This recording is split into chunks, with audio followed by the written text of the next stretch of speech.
नमस्कार। दिल्ली में वैसे ही राजनीतिक पारा हाई है। दिल्ली विधानसभा चुनाव के निमित्त 5 फरवरी को मतदान होने हैं, इसको लेकर के राजनीतिक पारा अपने बुलंदियों पर है। इसी बीच बड़ी घटना घटी है दिल्ली में। बुराड़ी वार्ड नंबर 6 के कौशिक एन्क्लेव में निर्माणाधीन बिल्डिंग के गिरने से जो मजदूर दबे, अब जो दबे हैं रेस्क्यू किया जा रहा है। न जाने मौत का आंकड़ा बढ़ेगा या क्या होता है। क्या वहाँ पे जो अधिकारी है उस पर कार्रवाई होगी? क्या निगम पार्षद को पता नहीं है कि उनके क्षेत्र में इस तरह की बिल्डिंग बन रही है, या सिर्फ खाना पूर्ति होती है? क्या उनको उनका मिल जाता है तो वो जिम्मेदार नहीं है? कार्रवाई होनी चाहिए। सरकार को और सिस्टम को उन सभी दोषियों पे कार्रवाई करनी चाहिए जो इससे जुड़े हुए हैं। अभी तो रेस्क्यू चल ही रहा है, न जाने और क्या क्या निकल सकता है वहाँ से। और इस तरह की बिल्डिंग बुराड़ी में भरमार है। जो भी निर्माणाधीन बिल्डिंग है, बहुत सारी ऐसी बिल्डिंग होगी जिसकी अगर जांच पड़ताल तरीके से की जाए तो बहुत कुछ निकलेगा। कितनी बिल्डिंग हैं जिसको सभी पैमानों पे खड़ा उतरते हुए बनाया गया है। कितनी बिल्डिंग हैं जिसका मटेरियल सही इस्तेमाल किया जा रहा है। कितनी बिल्डिंगें हैं जिसको नक्शे से बनाया जा रहा है। शायद कोई बिल्डिंग नहीं होगी जिसको नक्शे से आर्किटेक्ट को फॉलो करते हुए बनाया जा रहा हो, निर्माण सामग्री बेहतर इस्तेमाल करके बनाया जा रहा हो। क्यों? क्योंकि बिल्डर तो बनाएगा और बेच करके चला जाएगा। नुकसान किसका होगा? जो लोग खरीद करके रहने आएंगे, नुकसान उनका होगा। और जब तक आम लोग आवाज़ नहीं उठाएंगे तब तक इन बिल्डरों के, इन सिस्टम से जुड़े हुए लोगों के, इन अधिकारियों के, इन नेताओं के हौसले यूं ही बुलंद होते रहेंगे, कोई कार्रवाई नहीं होगी। जब तक आप नहीं जागेंगे, हम नहीं जागेंगे और सिस्टम के खिलाफ आवाज़ नहीं उठाएंगे, तब तक वही होता रहेगा जो होता आ रहा है। जागिए, सब मिलके जागिए, सिस्टम के खिलाफ आवाज़ उठाइए और अपने आप को बचाइए। कब तक मजदूरों के साथ खेला जाता रहेगा, उनकी जिंदगी के साथ खिलवाड़ किया जाता रहेगा? दोषी कौन है? कौन है दोषी? क्या सिस्टम को पता नहीं इसका? कार्रवाई के नाम पे जब कोई बड़ा हादसा होता है तो शासन और प्रशासन सिर्फ खाना पूर्ति करते हैं और 1-2 दिन तक ही गहमा गहमी रहती है। सभी राजनीतिक दल के लोग, चाहे निगम पार्षद हो या विधायक हो या फिर राजनीति चमकाने वाले वहाँ पे मठाधीश हो, सब आकर के अपनी अपनी सहानुभूति दर्ज करवाते हैं। राहत बचाव में अपने आप को भागीदार बनाते हैं। लेकिन क्या अगले दिन उन मजदूरों के परिजन से मिलने को जाते हैं जिनकी निर्मम हत्या हो जाती है? इसको हत्या ही कहा जाए। दोषी कौन है? क्या सिस्टम को पता नहीं है? ये एकमात्र बुराड़ी की घटना नहीं है। दिल्ली में अवैध कॉलोनियों की भरमार है और अवैध कॉलोनियों की भरमार में जिस प्रकार से नियमों की अनदेखी करके बिल्डिंग बनाए जा रहे हैं, जिसकी गुणवत्ता की कोई परख नहीं है, जिसके भवन निर्माण का जो एक पैरामीटर होता है वो तय नहीं है, इस बिल्डिंग बनाने में जो मटेरियल का इस्तेमाल होता है वो तय नहीं है, कौन है दोषी? क्या सिस्टम को इसका पता नहीं है? सबको पता है, बशर्ते सब आंख मूंद लेते हैं। क्यों?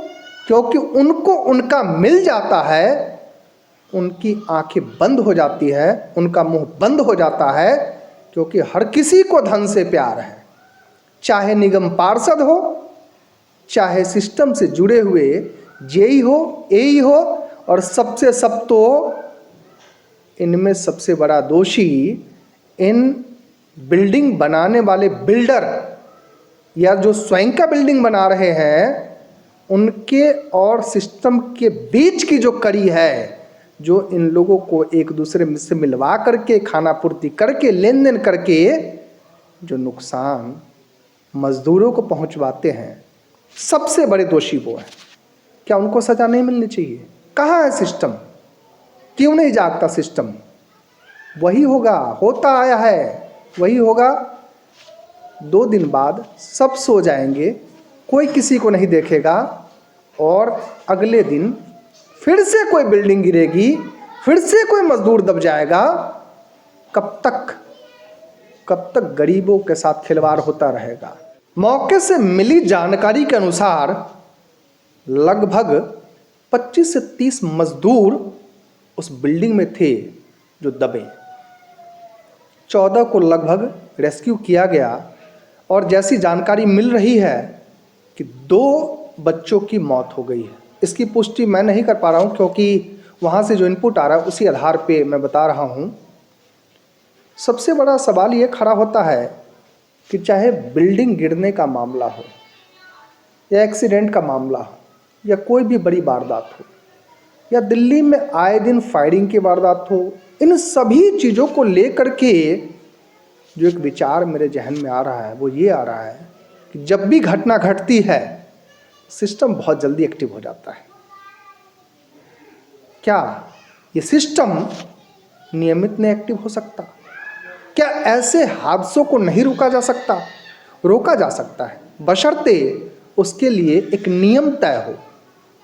बिल्डिंग बनाना कोई बुरी बात नहीं है, बशर्ते जो बिल्डिंग बनाने की एक प्रक्रिया है उस नियमों की अनदेखी करना सबसे बड़ा अपराध है।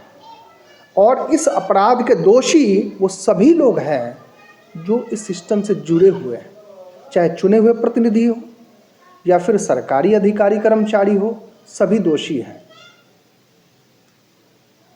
मृत्यु किसकी होती है? गरीबों की। अगर आज ही कोई अमीर व्यक्ति की मृत्यु हो तो बड़ी से बड़ी जांच एजेंसी बिठा दी जाएगी, बड़ी से बड़ी कार्रवाई होगी। क्या गरीबों की मृत्यु का कोई मोल नहीं है? क्या गरीबों की मृत्यु यूं ही होती रहेगी? क्या सिस्टम यूं ही सोया रहेगा?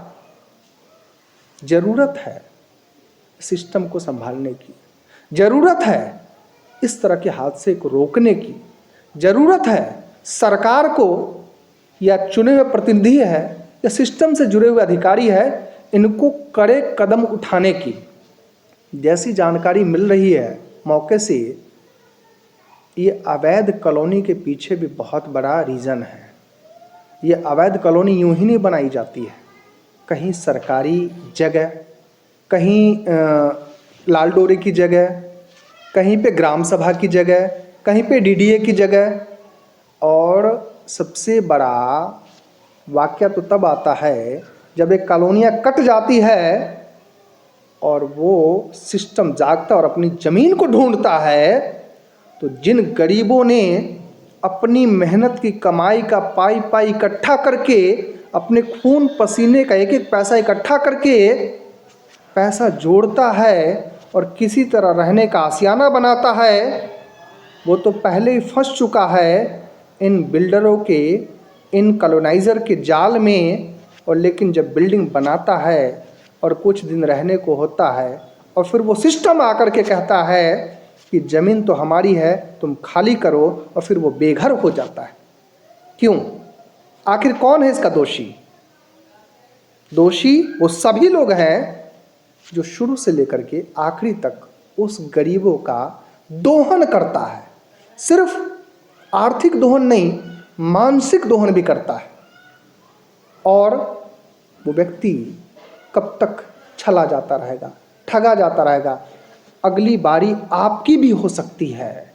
सतर्क रहने की आवश्यकता है, सिस्टम को आईना दिखाने की आवश्यकता है, चाहे सरकार हो या सरकारी तंत्र हो, इनको आईना दिखाने की आवश्यकता है। नहीं तो फिर से कोई बिल्डिंग गिरेगी, फिर से बड़े हादसे होंगे, फिर से कोई मजदूर दबेगा, और वही होगा रोता बिलखता परिवार सिर्फ और सिर्फ न्याय की भीख मांगता रहेगा। जागो देशवासियों, जागो जागो दिल्ली वासियों, जागो, नहीं तो अगली बारी आपकी है। नमस्कार। हमसे जुड़े रहने के लिए हमारे YouTube चैनल को सब्सक्राइब करें और नई वीडियो की नोटिफिकेशन के लिए बेल आइकॉन को दबाएं। अगर आप ये वीडियो Facebook पर देख रहे हैं तो लाइक जरूर करें और ज्यादा से ज्यादा शेयर करें। धन्यवाद।